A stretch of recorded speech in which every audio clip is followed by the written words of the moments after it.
Välkomna till Think and Drink, kanalen med onödigt vetande om drinkar.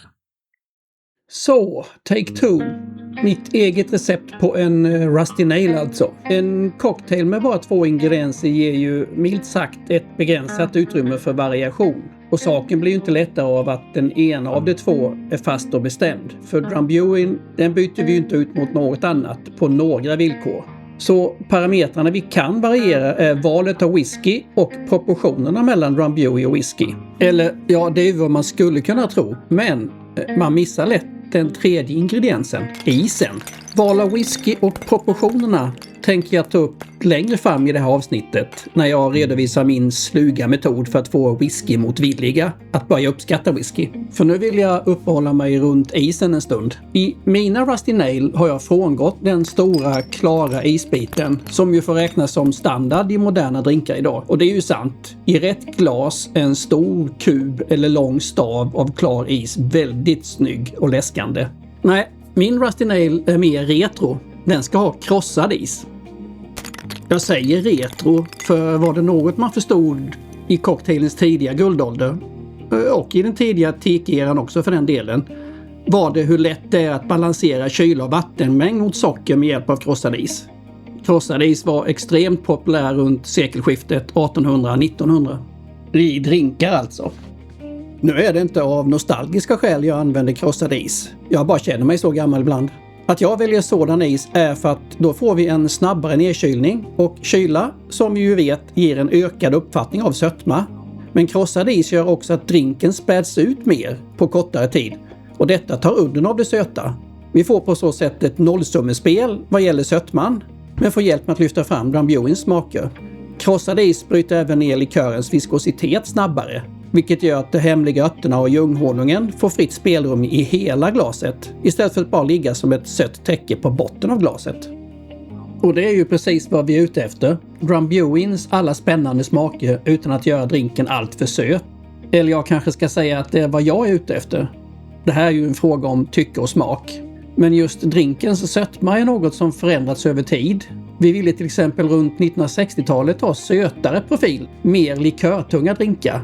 Ja, jag säger vi, men jag menar nog egentligen mest amerikanen och dennes palatum, eller gom på svenska. Denna söta period har idag ersatts av den torra eran, där basspriten, whiskyn i det här fallet, får ta mer plats.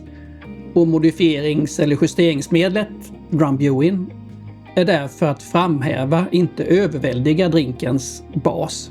En annan skillnad mellan mitt recept och IBAs är volymen. Mina Rusty Nails är av mindre volym, bara för att den krossade isens utspädning kan bli för mycket mot slutet. Och en blaskig Rusty Nail får inget högt betyg. Med en stor isbit har du mer av en sippet i cocktail. Men med krossad is får du en fräsch drink som förändras, lever från första klunken till den sista. Då provar vi. Jaha, jag ger även mitt eget recept 5 av 6 i betyg. Jag förvånar mig själv. Jag var så säker på att detta skulle bli en 6.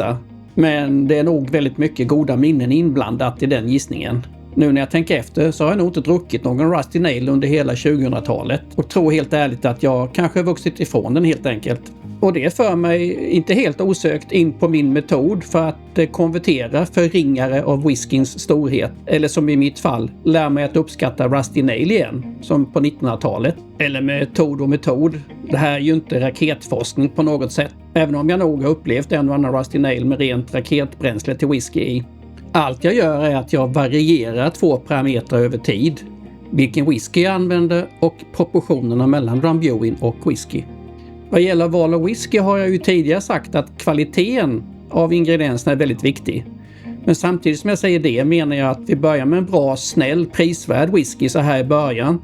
Vi ska inte sträcka oss efter den dyra singelmalten på översta hyllan direkt. Dit kommer vi vad det lider. Famous Grouse har alla egenskaper vi vill ha i vår första Rusty Nail. En blended prisvärd whisky nästan helt utan rökighet. Vi utgår från små drinkar, max 60 ml, gärna 50. Och alltid med krossad is. Man börjar med en 50-50 blandning och sen anpassar man efterföljande glas efter hur offret reagerar på sötman. När man har en baskombination av de båda ingredienserna njuter man detta recept en stund för att sen i en lagom takt minska likören till förmån för whiskyn. Detta är ju som ni förstår en långsam process. som man inte klarar på en helg. Det här kan ta flera månader och relativt snart upptäcker man att inköpen av whisky ökar. Som ju var målet, eller? Man når till slut 0% likör och då är det dags att höja insatsen och byta ut Famous Grouse mot något med mer sting i. Någon bevandrad i mixologi och cocktails kanske reagerar på 0% likör och ropar Scotch Mist. Det där är ju en Scotch Mist och jag säger inte emot. En blended whisky över krossad is är en Scotch Mist. Så för att ta oss tillbaka till Rusty Nail är mitt förslag att vi byter ut Famous Grouse mot The Famous Grouse Smoky Black. Eller Black Grouse som den hette innan. Det är fortfarande en blended whisky men nu är den med en kryddigare och rökigare ton. Och vi går tillbaka till 50-50 blandningen. Sen upprepar vi metoden tills vi sitter med ren Scotch Mist gjord på Black Grouse.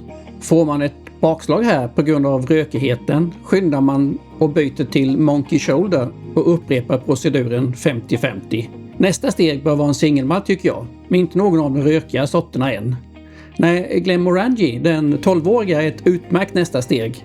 Eller Singleton 12-årig som ett budgetalternativ.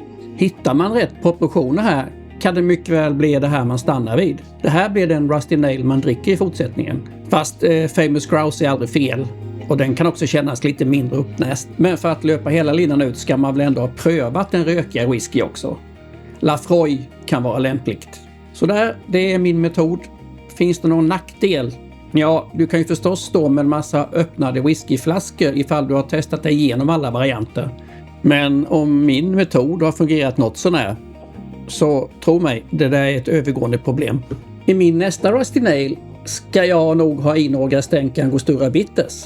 För att se om jag skulle uppskattat det ursprungliga receptet som den serverades på The British Industries Fair 1937. Då gällde ju också proportionerna 1:1.